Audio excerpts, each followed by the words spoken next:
স্বাধীনতা দিবস, তাই সবাইকে জানালাম স্বাধীনতা দিবসের শুভেচ্ছা ও ভালোবাসা।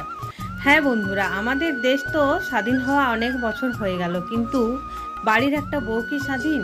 মনে হয় সেটা কখনো হয়নি আর কখনো হবেও না। বাড়ির একটা বউকে সবসময় পরাধীন হিসেবেই থাকতে হবে।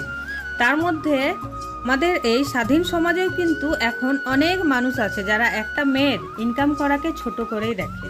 মানে একটা মেয়ে ইনকাম করতে যাচ্ছে, তার মানে তার হাজবেন্ড হয়তো তাকে খাওয়াতে পড়াতে পারে না। মানে ওরা চায় যে তুমি সবসময় বাড়িতেই থাকো, বাড়ির কাজই করো, আর বাসনেই মাজো, আর ঘর ঝাড়ু দাও, আর তুমি বাড়িতে থাকো। সেটাই হচ্ছে তাদের চোখে সব থেকে ভালো।